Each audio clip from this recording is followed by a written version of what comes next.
सो है guys, good evening. तो दोस्तों, बहुत लोगों का मेरे लिए टेलीग्राम पे भी टेक्स्ट आ रहा था और साथ साथ में कमेंट सेक्शन में भी पूछ रहे थे लोग कि सर, आरआरबी पीओ और आरआरबी क्लर्क्स की जो कट ऑफ है, और आरआरबी क्लर्क खासकर, सर आरआरबी क्लर्क की कट ऑफ तो 75 से ऊपर जाने की ज़्यादा चांसेस होती हैं, 70 प्लस ज़्यादा जाने की चांसेस होती हैं। और सर कुछ स्टेट्स में अगर हम पिछले लास्ट के 2 ईयर्स देख लें तो वहाँ तो 78 भी कट ऑफ गई है 80 में से। और अब जाकर वो लोग दोस्त लोग मॉक लगा रहे हैं।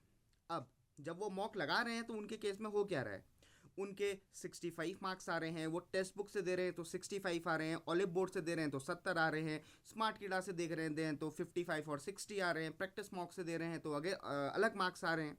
तो वो बहुत ज़्यादा कन्फ्यूजन में है कि सर कुछ में एकदम कम मार्क्स आ रहे हैं और कुछ में एकदम ज़्यादा, बट फिर भी सर 70 मार्क्स तक तो हमारे आ रहे हैं, 71 72 भी आ रहे हैं। बट सर बहुत सारे ऐसे मॉक्स हैं जिसमें हमारी कंसिस्टेंसी नहीं रह रही 75 प्लस की, और कुछ लोग तो ऐसे भी होंगे जिनके 75 से ज़्यादा अभी तक आए भी ना हो किसी मॉक में।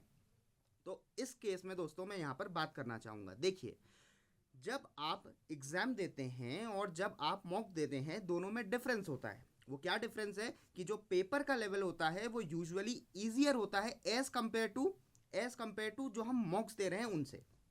और फिर कुछ जगहों पर आपको पता होगा, जब आप पीओ के या क्लर्क के आप पेपर देते हो तो अलग अलग शिफ्ट्स होती हैं। तो शिफ्ट वाइज भी कोई शिफ्ट इजी होती है, कोई शिफ्ट हार्ड होती है, और इनफैक्ट जो वो हार्ड शिफ्ट होगी वो लगभग लगभग इक्विवेलेंट होगी किसके, जो आपका जो आप मॉक दे रहे हो उसके, जिसकी वजह से फिर वहाँ पर नॉर्मलाइजेशन होता है, ये वो सो होता है। तो वेल गाइज, यहाँ पे मैं आपको बताऊंगा, आप अपने मार्क्स के ऊपर ज़्यादा फोकस नहीं रहिए। अगर आपके 70 आ रहे हैं चलेगा, 65 आ रहे हैं किसी और में चलेगा, तो सही कौन सा वाला है, सही एनालिसिस किसके हिसाब से पता चलेगा, वो पता चलेगा जो आपके मॉक में जो आपकी परसेंटाइल आ रही है। देखिए दोस्तों, अगर मान लीजिए 10 लाख बच्चे हैं जो पेपर देने आए, प्रीलिम्स देने आए, उनमें से लगभग 1 लाख या 1.5 लाख बच्चों का सिलेक्शन होने वाला है प्रीलिम्स में। तो आप ये मानकर चलिए कि अगर आपकी परसेंटाइल जो है वो 85% या उससे ज़्यादा है तो आपके सिलेक्शन की चांसेस बहुत ज़्यादा हैं। मैं ये नहीं कहूँगा कि जिसके 80% आ रहे हैं उसका सिलेक्शन नहीं होगा, उसका भी हो सकता है।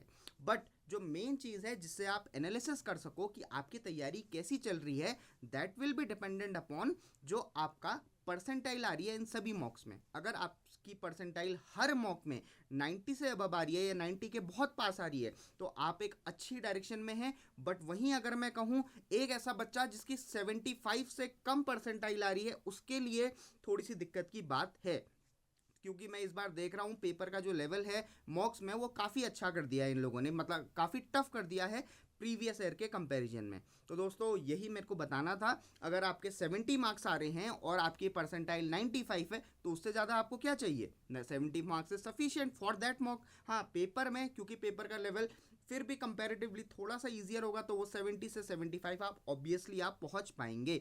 सो I hope this video is helpful guys, and see you in the next video.